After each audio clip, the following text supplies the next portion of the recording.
Hi students. So our next section of our AP Year Review is going to be kind of split up into two different things. The first part is going to be this idea of the scientific revolution, and the second part is going to be the Enlightenment, which forms and is created from or as a result of the scientific revolution and parts of the Renaissance. And you have to kind of keep in mind that yes, this is called the scientific revolution now, but the term science doesn't really come up until the 1800s. So at this time, our science is going to be more of natural philosophy.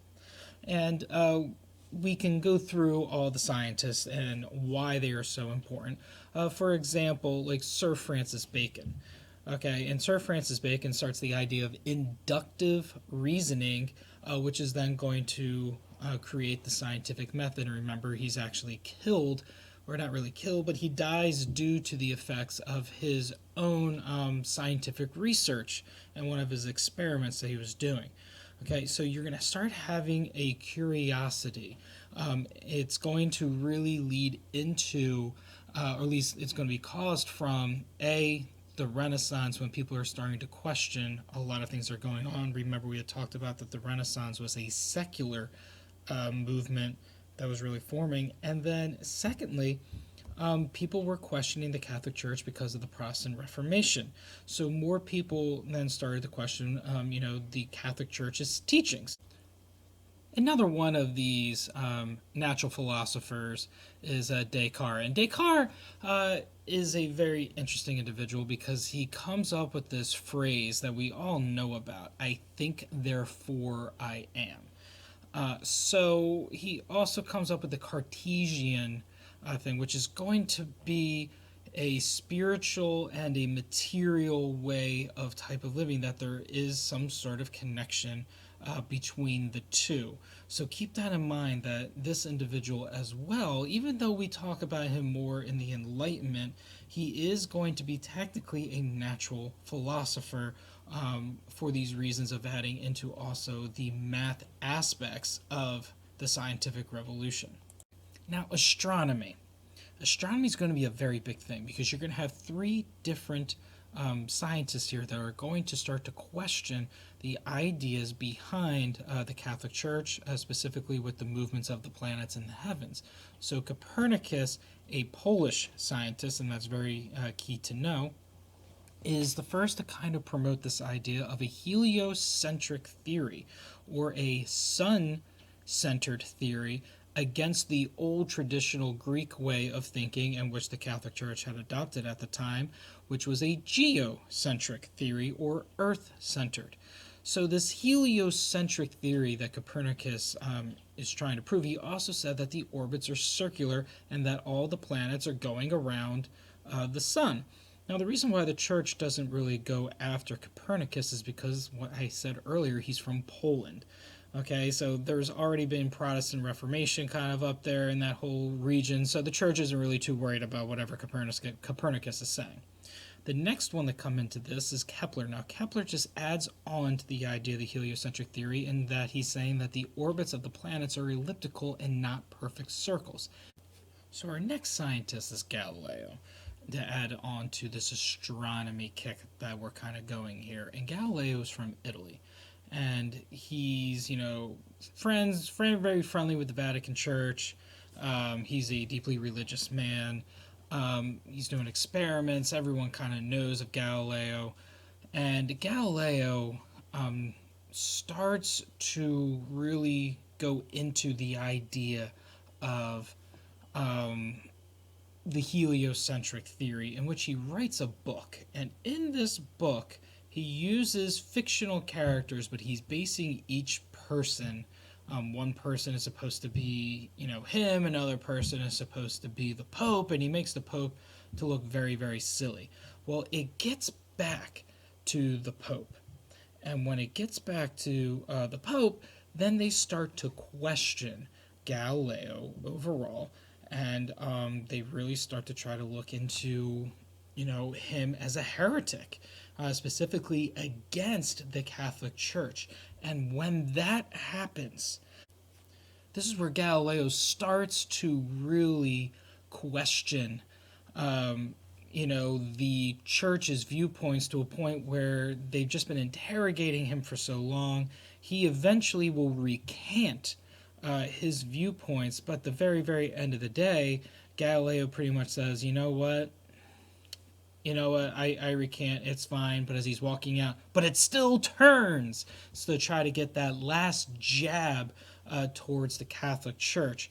So we could really, give Galileo a lot of the credit of pushing for this astronomical ideas that, the heliocentric theory is correct. And he does actually influence other scientists to keep on pushing forward with their experiments, like Tycho Brahe.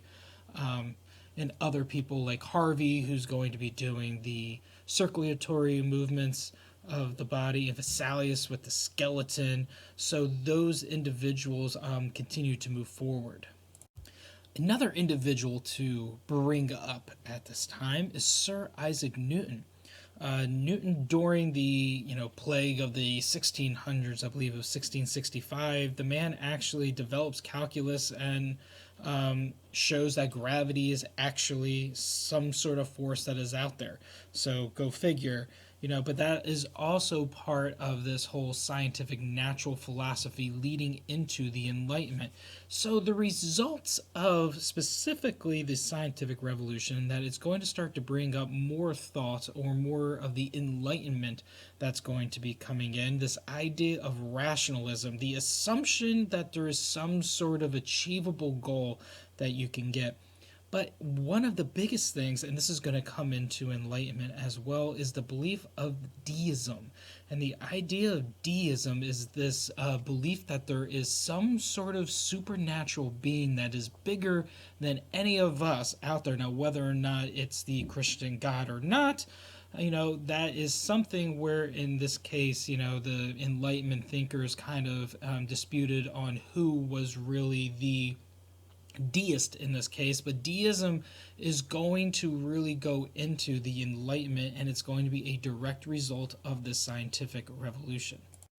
So the second part of this whole entire period, the Enlightenment, and we can give a lot of credit of the Enlightenment, once again, we said, from the scientific revolution and the Renaissance, but a lot of it is to Madame Geoffrin, who creates her salon in France, and specifically Paris, France, in which she would gather all of the Enlightenment thinkers of this time to have, educational discussions on the time period and really start to go into their philosophies. And these discussions really kind of took the spread of Europe and even started influencing other parts like the United States. So some of your philosophers, which is kind of like what we like to call these individuals, your philosophers like Voltaire and Rousseau and Diderot. Okay, so these individuals are going to make up these groups that are going to be talking about specifically with philosophy. But we can kind of date back our first Enlightenment thinkers, or at least our first Enlightenment discussion, with the role of government between John Locke and Thomas Hobbes.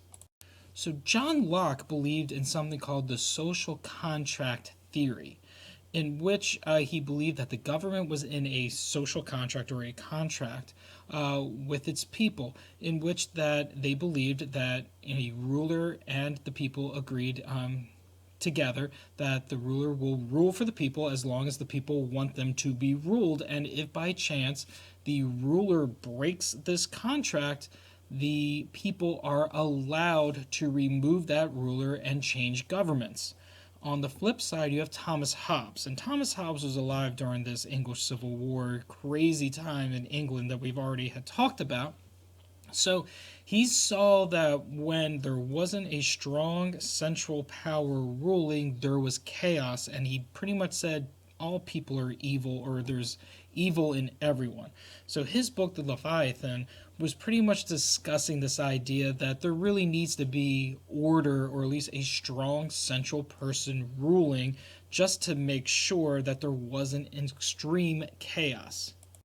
So let's go over some of our other Enlightenment thinkers throughout this whole time, I should say. So Voltaire, he's really against bigotry. He said if there's some sort of social injustice, he thought that that was wrong and there needed to be that was corrected. He was also a big deist. So Voltaire kind of brings up, the idea of, once again, that there is some sort of superior being. Rousseau, he's another one of these individuals, these philosophers, the founder of the Romantic period that eventually we're going to be talking about. Another aspect of all of this is that he's starting to push the ideas of the French Revolution along. So your Maximilien Robespierre and your French Revolution leaders will use the ideas of Rousseau. Diderot creates the scientific encyclopedia for the average person to look into and start to learn and get better. Montesquieu is actually the one that does the three branches of government that will influence Thomas Jefferson and James Madison and other Americans when they're creating the Constitution. Thomas Paine writes 2 books, Common Sense, about how colonization is bad and that these other countries should become independent, specifically the United States. Another thing is that he coins this whole entire time this age of reason. David Hume is a skeptic. So he is starting to undermine the Enlightenment philosophy, being a skeptic or questioning the ideas of the Enlightenment. And then you start to have women that are becoming, your Enlightenment thinkers, like Mary Wollstonecraft, who really try to bring about the idea of women's rights. And Olympia de Gouges, which in French, in the French Revolution, she writes something called the Declaration of the Rights of Women, saying that women should have equal rights with men during this time as well. So you're starting to see that these things are all kind of coming together. All of these different rights, individuals, and ways of thinking. I forgot to mention one more of these enlightened thinkers, Immanuel Kant, who pretty much said that science is good, but science is not going to help individuals with morality.